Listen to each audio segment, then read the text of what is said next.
Hello there and welcome. In this video I'm going to walk you through the quick and easy methods to install ControlNet version 1.1 in Automatic1111 so you can get straight into generating controlled images with it.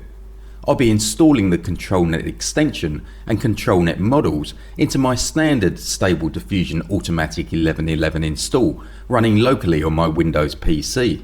So let's crack on.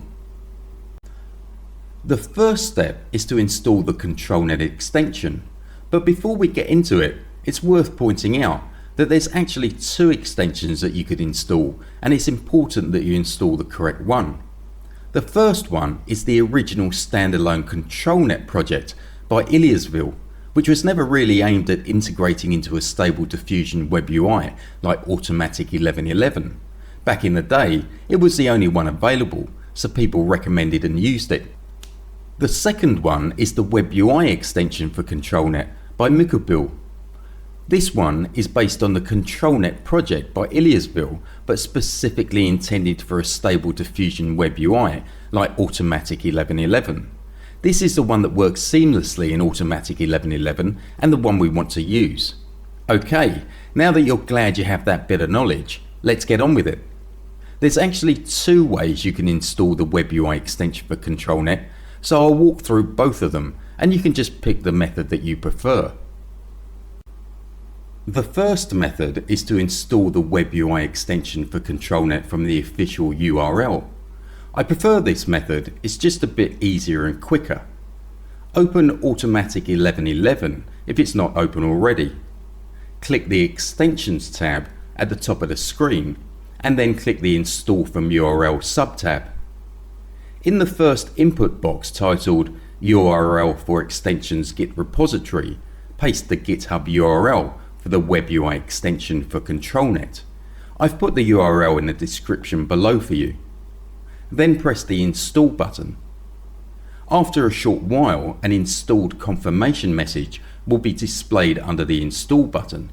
The message will confirm the location that the extension was installed into and advising to restart the UI via the Install tab. Click on the Install tab and click the Apply and Restart UI button.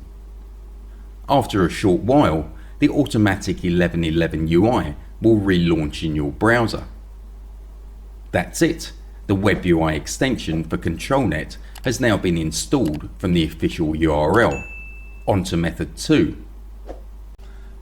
The second method is to install the WebUI extension for ControlNet from the built-in extensions list. Open Automatic1111 if it's not open already. Click the Extensions tab at the top of the screen, but this time click the Available sub-tab. Then click the Load From button to fetch all the available extensions from the official page. After a short while, a long list of all available extensions will be displayed. The quickest way to find the specific extension we want is to use the search box just above the list of extensions. If you're using a light coloured Automatic1111 theme, the white search box is a bit hard to see on the white background, but it is there. You can see the small expansion handle on the bottom right of the box. Anyway, click into the search box and type in SD-WebUI-ControlNet. You should then see it shown in the results list. Click the Install button to the right of it. After a short while, an installed confirmation message will be displayed above the extensions list. The message will confirm the location that the extension was installed into and advising to restart the UI via the Install tab. Click on the Install tab and click the Apply and Restart UI button. After a short while, the Automatic1111 UI will relaunch in your browser. That's it. The WebUI extension for ControlNet has now been installed from the extensions list. On to the next step. To use ControlNet properly, you're going to need to download and add some ControlNet models first. Open your browser and go to the ControlNet Hugging Face page. I've put the link in the description for you. On this page, you'll see an ever-expanding list of models. You'll probably end up downloading and testing out all the models over time, But to get started, I'd recommend downloading the two most popular ones, Canny and OpenPose. We want to download the .pth files. Find the canny.pth file in the list and click the download file icon to the right of the file. On the Save As window that pops up, you want to navigate to your Stable Diffusion WebUI folder, Extensions folder, SD WebUI ControlNet folder, and then the Models folder. Then click Save. We can then repeat this download and save process for the openpose.pth model file as well. Okay, that's the ControlNet Models downloaded and installed. You're all set. Now that ControlNet and the models are installed, let's have a quick check to make sure everything's working okay. It's a good idea to flush everything first. If you have Automatic 1111 open, close it in the Browser tab and then close the command prompt window. Navigate to your WebUI user.bat file and double click it to relaunch Automatic 1111.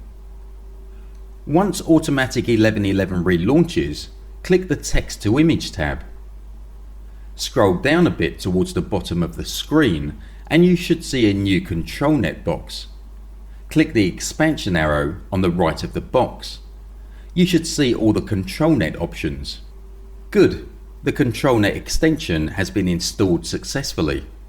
Now, scroll down to the Model selection box and drop down the Model box. You should now see the Canny and OpenPose models listed. Good, the ControlNet models have also been installed successfully. Now you know how to easily and quickly install the correct ControlNet WebUI extension and ControlNet models into Automatic 1111. You're now all set to start generating controlled images. Anyway, hope you found this video helpful and I'll catch you in the next one.